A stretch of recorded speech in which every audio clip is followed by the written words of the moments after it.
Magandang umaga po sa inyong lahat at live mula dito sa Pag-asa Weather Forecasting Center.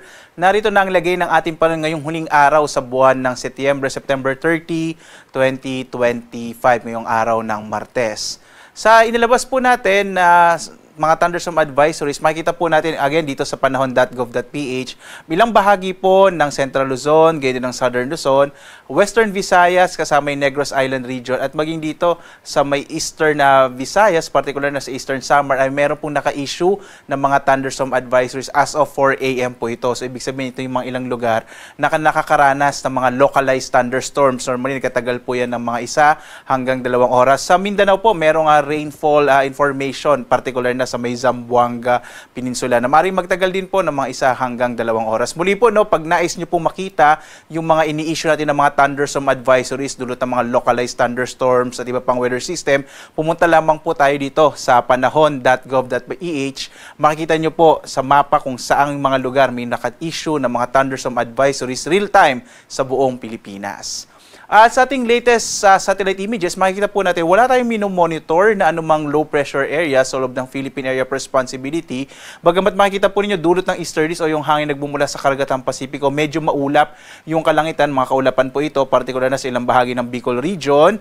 Gayon din sa may area na sa silangang bahagi ng Southern Luzon, yung Quezon Province, maging Bulacan, Rizal, at posible po sa Kamaynilaan, medyo maulap yung kalangitan na may mga tsansa pa rin ng mga pag-ulan. Ang iba pang bahagi nating bansa, makita nyo halos dito sa may Northern Luzon at ilang bahagi ng Mindanao ay fair weather po na may mga isolated rain showers and thunderstorms.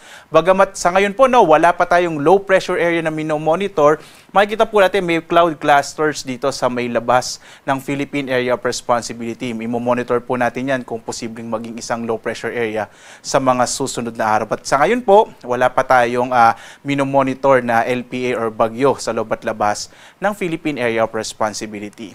Ngayong araw nga, inaasahan natin may mga tsansa ng mga pag-ulan at maulap na kalangitan sa bahagi ng Bicol Region. Gayon din sa may Quezon Province, sa mga silangang bahagi po ng Central Luzon, itong Bulacan, kasama yung Rizal, at gayon din sa ilang bahagi nga po ng Metro Manila. Posibleng medyo maulap yung kalangitan sa araw na ito. Ang nalalabing bahagi nating bansa, mga isolated rain showers and thunderstorms naman ang mararanasan, lalo na bandang tanghali, hapon hanggang sa gabi. Ito yung mga pag-ulan ng mga 1 hanggang 2 oras lamang. Agwat ang temperatura sa Lawag, 24 to 33 degrees Celsius. Sa Baguio, 18 to 22 degrees Celsius. Sa Tuguegarao, 25 to 34 degrees Celsius. Sa Metro Manila naman, 25 to 30 degrees Celsius. Sa Legazpi, 26 to 32 degrees Celsius. Habang sa Tagaytay, nasa 23 to 30 degrees Celsius. Sa Palawan, Visayas at Mindanao, makikita po natin mga isolated rain showers and thunderstorms na mararanasan sa Palawan. Sa Kalayaan Islands, nasa 25 to 31 degrees Celsius ay inaasahang lagay ng agwat ang temperatura. Sa Puerto Princesa, 25 to 32 degrees Celsius. Localized thunderstorms din ang inaasahan sa malaking bahagi ng Kabisayaan. Agwat ang temperatura sa Iloilo, 26 to 32 degrees Celsius. Sa Cebu naman, 25 to 31 degrees Celsius, habang sa Tacloban, nasa 25 to 32 degrees Celsius.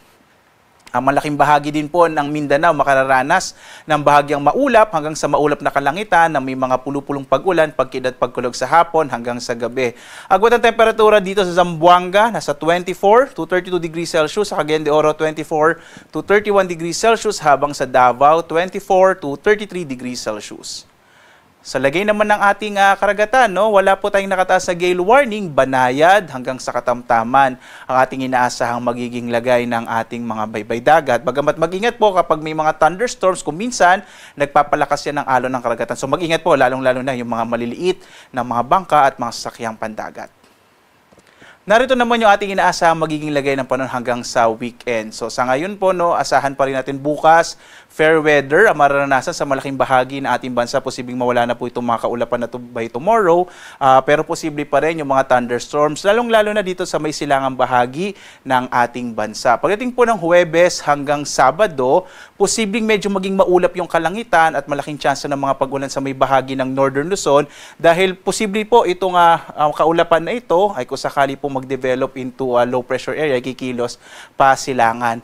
Meron po tayong isang weather product dito, or meron po tayong isang information dito sa Pag-asa. Pag pumunta po kayo sa pag-asa.gov.ph, ito po yung tinatawag natin na Tropical Cyclone threat potential. Ito po yung potential na may mabuong bagyo sa susunod na 2 linggo. So makikita po ninyo, pag pumunta po kayo dito sa ating website pag-asa.gov.ph, Tropical Cyclone TC Threat Potential, makikita nyo for September 29 hanggang October 5, posible nga po na may mabuong bagyo sa susunod hanggang bandang October 5 at posible po Central Luzon or Northern Luzon yung maging tahaki nito. So makikita po natin sa mga susunod na araw kung ito bang cloud cluster nasa may silangang bahagi ng Philippine Area of Responsibility yung posibleng ma-develop into a low pressure area or maging bagyo din po. So again, kung nais nyo pong malaman kung may potential na bagyo in the next 2 weeks, punta lamang po kayo dito sa ating Tropical Cyclone Threat Potential na makikita sa pag-asa.gov.ph.